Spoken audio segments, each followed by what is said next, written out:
right, what's going on, you guys? Nick here with Nick Strength and Pokemon. I've got a big Metazoo update for you guys today. So as you know, today was June 3rd. So today was the deadline for Metazoo to file a bunch of these updates on their bankruptcy case. So essentially, we have kind of a null story for you guys today because they did not file most of that, well, really any of it. But what they did file was an extension. And the reason for the extension is very interesting, so I'm going to dive into that document in this video for you guys. It's about a 9-page document. I'm going to sum it up relatively quickly for you. But the reasoning was pretty interesting. It involves Shaw, it involves Mike, and I thought that was something you guys would want to see. There's also been maybe half a dozen or so odd creditors that have been added to the creditor list, including Kelsey Giacchino, a.k.a. the Moth Mother. She's one of the original Metazoo artists. I believe right now she's the only former Metazoo artist to be officially added to the creditor list, but she was the original artist for the original version of Mothman. So she's probably one of the most prominent and desirable, as far as autographs and sketches and stuff. So that was a big deal, I think, that she was added. So I'm going to go over this document that was posted. I believe it was a 21-day extension that they filed, so it should be June 24th that they have all this stuff updated for you guys, and we should have all these really interesting things. I mean, what we're waiting for here are things like how much money did Metazoo make, how much money was coming in, how much money was going out, and where did that money go?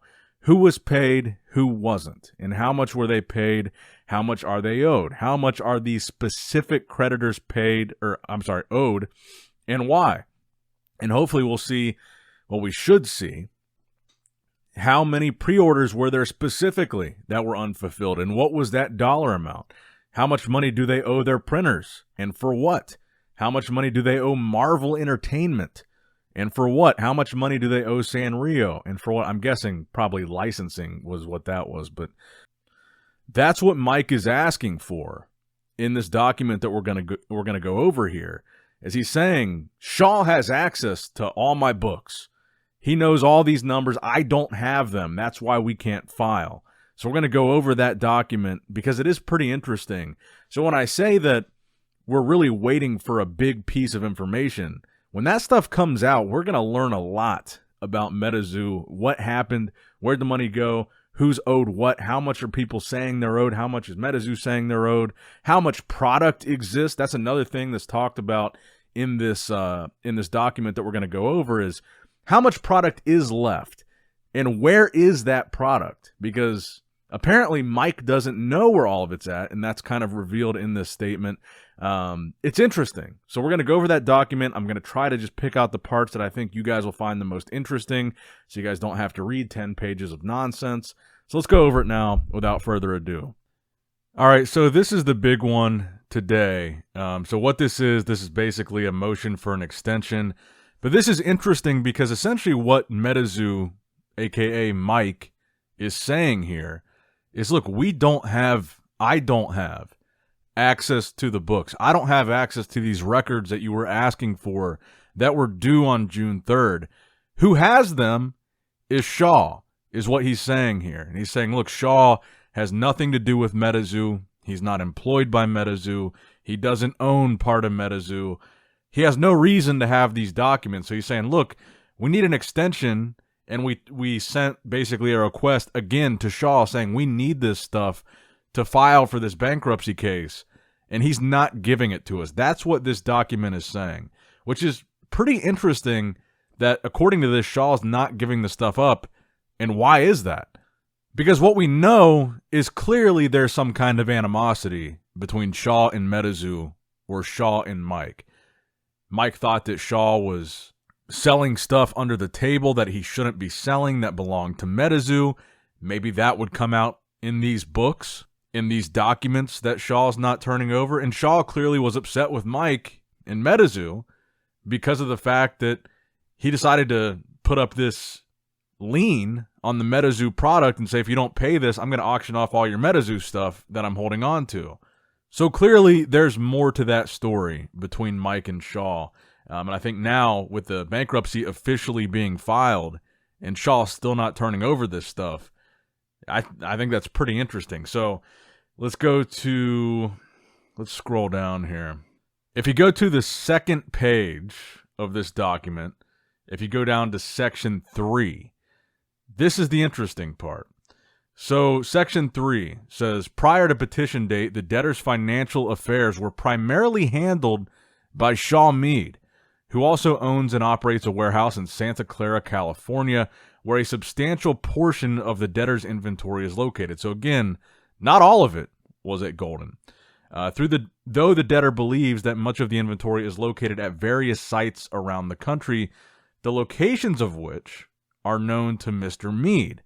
So again, he's saying not only does he not know where, or he doesn't have access to the books, Shaw does, he's also saying he doesn't know where all the product is even stored, but Shaw does. That's interesting.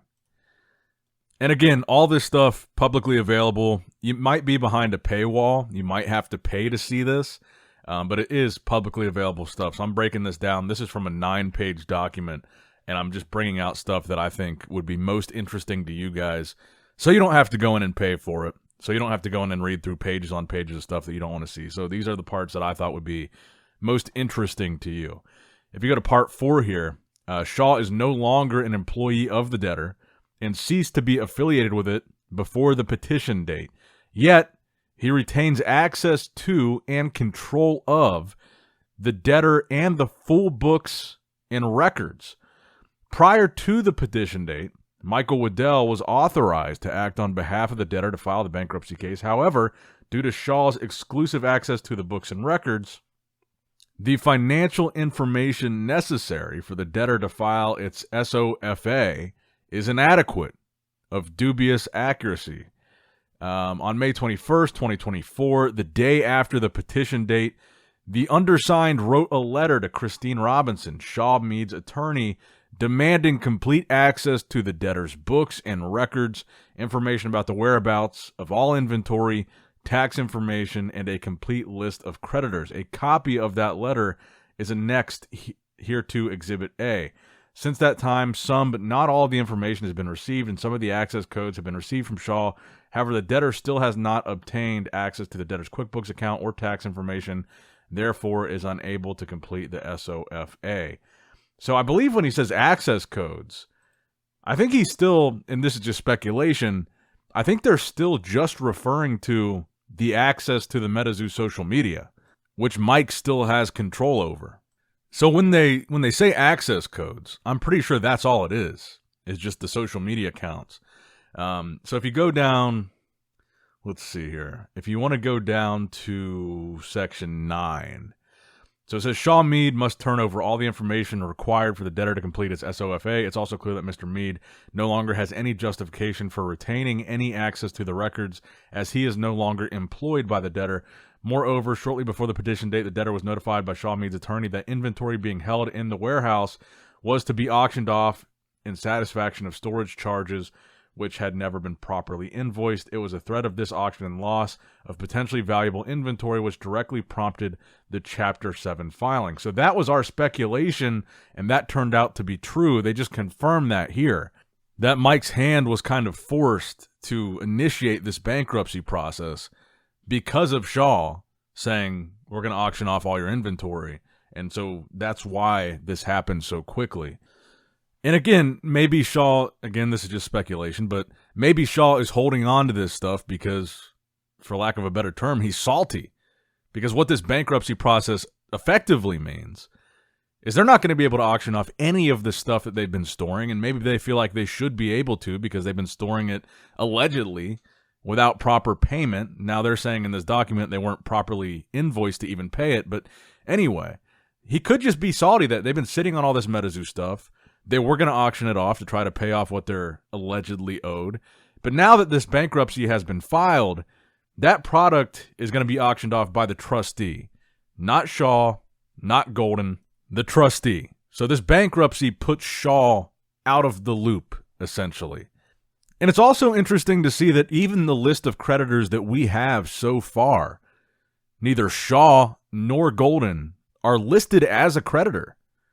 And I would imagine this bankruptcy is not what Shaw/Golden wanted to see happen, Because effectively, all these other companies, probably like a Marvel, like a Sanrio, the banks that were listed on there, those companies are going to be getting their money way before Shaw or Golden does in this process. Whereas the auction that Shaw was going to have would have forced them to get their money first. So suffice to say, he's probably not too happy about this filing. So like I said, 21-day extension, that's what they're filing for. That would put this at, I guess, June 24th. And again, we don't have to read through all of this, but they did include the letter that they sent to Shaw's attorney. So that's who this Miss Robinson is. Miss Robinson. So this is basically them just requesting the documents and the books, the stuff that they need to keep going with this bankruptcy process. I don't have to read through this whole thing. That's essentially what that is. Scrolling down here, no later than June 15th. And then essentially down at the very bottom, the final page, this is just saying the motion is granted. So it says Metazoo made the motion for an extension. And this is saying, yes, that motion is granted up until June 24th, 2024. And then I'll show you guys the amended creditor page. So what has been added to this page is a couple names. I don't think any of them were artists except for Kelsey. And again, I'm going to block everybody's addresses and phone numbers, even though it's public information. I just don't want to blast any YouTube video. I'm sure you guys understand. Andrew McBride is new. Elliot Evans is new. Emilio Soto, head of R&D, is new. John Hunt, Joshua Logan Dick, Kelsey Giacchino, Kevin DeLapp, Mitchell Borgstrom, that's a new one. The New York City Department of Finance Taxpayer Identification Unit, that's a new one.